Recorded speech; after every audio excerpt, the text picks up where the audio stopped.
নমস্কার বন্ধুরা, আর live and cooking চ্যানেলে সবাইকে স্বাগত জানাই। দেখো সকাল হয়ে গেছে, সূর্য উঠে গেছে, সকালের সমস্ত কাজ সারা হয়ে গেছে। আর দেখো আমাদের এই নতুন বাড়ি হচ্ছে, যে দেখো সকালবেলায় মেয়েকে পড়াতে চলে এসেছে ওর আন্টিরা। আর অনেকগুলো মাছ নেওয়া হয়েছিল, জাপানি পুঁটি নেওয়া হয়েছে, অনেক বাটা মাছ নেওয়া হয়েছে। মাছগুলোকে কুটে নেবো, আজকে এই বাটা মাছ দিয়ে একটা ঝোল করবো। তো দেখো মাছ কাটা ইতিমধ্যে হয়ে গেছে। আর দেখো এখানে সজনে ফুল আছে, আমার ভাসুর এনে দিয়েছিল।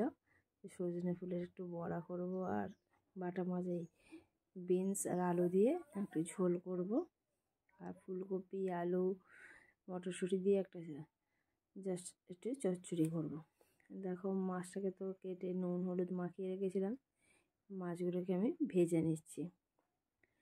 আর সকালে তো একটু তাড়াই থাকে, স্কুলে যেতে হয়, মেয়েদের পড়িয়ে চলে গেলে আন্টিরা ওরা হচ্ছে স্নান টান করে রেডি হয়ে নেবে, আমাকেও রান্না টান্না করে রেডি হতে হবে, আমার হাজব্যান্ডও বেরোবে। দেখো মাছগুলোকে একটু ভালো করে ভেজে নিচ্ছি। একদম টাটকা মাছ, পুকুরের জাল দেওয়া হয়েছিল, সেই টাটকা মাছই ছিল। বাটা মাছ আর জাপানি পুঁটি ধরা হয়েছিল মূলত।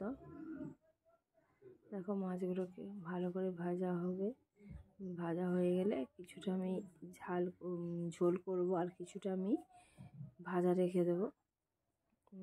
ভাতের সঙ্গে ভাজা খায় ওরা, মেয়েরা ভালোবাসে বাটা মাছ ভাজা। এবার দেখো যা তেল আছে ওই তেলেই রান্নাটা করে নেব। বাকি যে মাছগুলো ছিল সেগুলোকে ভেজে নিচ্ছি। বন্ধুরা, প্রতিদিনকার মধ্যে ব্যস্ততার মধ্যেও তবু 2-3 রকম রান্না আমাকে করতে হয়, কারণ একরকম রান্না তো ভালো লাগে না, শুধু ঝোল ভাত করা যায়। কিন্তু তবু এই সিজনে সজনে ফুল তো খুবই ভালো লাগে। সজনে ফুলের যে কোনো রেসিপি খুব ভালো লাগে, আর এই সময় খাওয়া দাওয়াও খুব ভালো, শরীরের পক্ষে খুবই উপযোগী। তা প্রথমে ভেবেছি আমি সজনে ফুল ভাজা করব, কিন্তু তারপরে বলি না, সজনে ফুলটাকে ছোটো মেয়ে বলেছিল একটু বেসন দিয়ে হালকা করে বড়া করে তুমি, ঠিক আছে। দেখো মাছ ভাজা হয়ে গেছে, সব মাছ তুলে নেওয়া হয়েছে। যে তেলটা ছিল তাতে 5 ফোড়ন দিয়ে দিলাম। এবারে আলু, বিনস আর গাজর একসঙ্গেই দিয়ে দিচ্ছি। সময় অল্প থাকার জন্য আমি সব সবজিগুলোকে আলাদা আলাদা না কষিয়ে একসঙ্গেই দিয়ে কষিয়ে নেব, একটু ভালো করে ভেজে নেব। এবার ভেজে অল্প ঢাকনা চাপা দিয়ে দেব। ওপাশে দেখো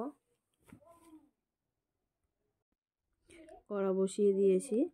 দেখো সেই সজনে ফুলটাকে সামান্য কাঁচা লঙ্কা, দুটো কাঁচা লঙ্কা আর ফুলটার সঙ্গে সামান্য লবণ আর বেসন দিয়ে আমি হালকা করে মেখে নিয়েছি। আর এপাশে নিয়ে বড়াটা ভেজে নিচ্ছি। আর এপাশে দেখো সবজিটাতে ঢাকা দিয়ে দিয়েছিলাম, ঢাকনাটা খুলে আবার টমেটো একটু দিয়ে দিলাম, দিয়ে আরও কাঁচা কলা, বন্ধুরা কাঁচা লঙ্কা, গ্রেট করা আদা দিয়ে দিচ্ছি, দিয়ে ভালো করে মশলাটা ভেজে নেব সবজিগুলোর সঙ্গে।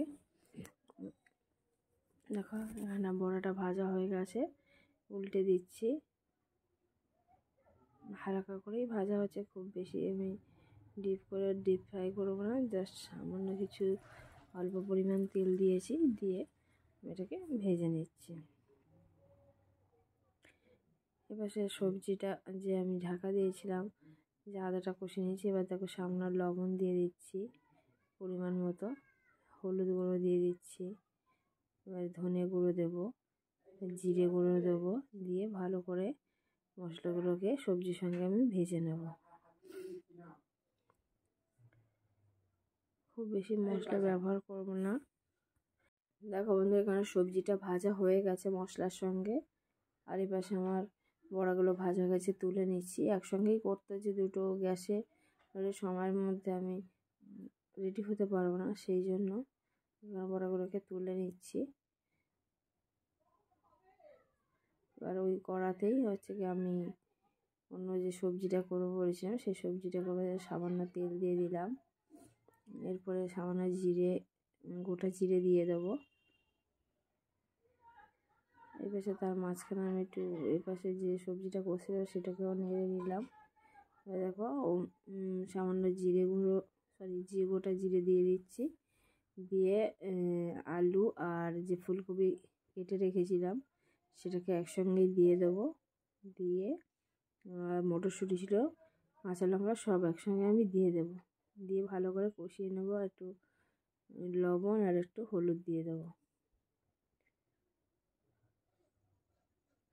বন্ধুরা আসলে সকালে এত তাড়া থাকে যে প্রত্যেকটা আলাদা আলাদা আইটেম আমার পক্ষে তোলা সম্ভব হয় না ভিডিওতে। তারপর এখানে সবজিটা হয়ে গেছিলো ঝোলে, তাতে আমি জল দিয়ে দিয়েছি। ঝোল যেহেতু আবার সে একটু বেশি জল হয়েছে, এবার ঢাকনা চাপা দিয়ে দিচ্ছি। আর ওপাশে যে সবজিটা করছিলাম ফুলকপি, দেখো লবণ দিয়ে দিলাম, আর এবারে সামান্য হলুদও দিয়ে দেবো। টমেটো কুচিয়ে রেখেছিলাম, বড় টমেটো, সেটাকেও দিয়ে দিচ্ছি, কাঁচা লঙ্কা দিয়ে দিচ্ছি, বা মটরশুঁটি ছিল সেটাও দিয়ে দিলাম। এবার সবজি দিয়ে এই সবজিটা দিয়ে হচ্ছে কি একটু শুকনো শুকনো মতো করা হবে, এটা প্রথম ভাত পাতে খাওয়া হবে, আর এটা ঝোল করা হবে। বন্ধুরা দেখো এবার জিরে গুঁড়ো ধনে গুঁড়ো দিয়ে আমি নেড়ে চেড়ে নিয়ে আর ঢাকনা দিয়ে দেবো। বেশি মশলা আমি কষাবো না, হালকা মশলা কষিয়ে আমি জল দিয়ে দেবো। তারপরে জল দিয়ে দিলাম। বন্ধুরা সারাদিনে আমার এরকমভাবে ব্যস্ততাই কাটে, সকালটা পুরো একদম ব্যস্ত থাকে, একদম সময় থাকে না। এবার সবজিটা অনেকটাই সিদ্ধ হয়ে গেছে, এবার মাছগুলোকে দিয়ে দেবো। সব মাছগুলোকে দিয়ে নিই, 4 পিস মাছ ভাজা রেখে দিয়েছিলাম, আর বাকি যে মাছগুলো ছিল সেই মাছগুলোকে আমি দিয়ে দিচ্ছি। এখন টাটকা মাছ, ওই জন্য ঝোলও খুব ভালো লাগে। আর বাটা মাছের এমনি অন্যান্য তো রেসিপিও খুব ভালো লাগে, যেমন সর্ষে বাটা, পোস্ত, সর্ষে দিয়ে বাটা মাছ, পোস্ত দিয়ে বাটা মাছের এমনি ঝাল ভালো। দেখো কেন হয়ে এসেছে একদম। তা বন্ধুরা আমার এই রেসিপি আর আমার এই জীবন সংগ্রাম যদি তোমাদের পছন্দ হয়, যদি ভালো লেগে থাকে, তাহলে অবশ্যই একটা লাইক করে দিও, কমেন্ট করে জানিও কেমন লাগছে। আর সবসময় তো আমি যেহেতু একা ভিডিও করি, সবসময় সব কিছু দেখানো আমাদের সম্ভব হয় না। ভালো থেকো, তোমরা সুস্থ থেকো, আমার পাশে থেকো।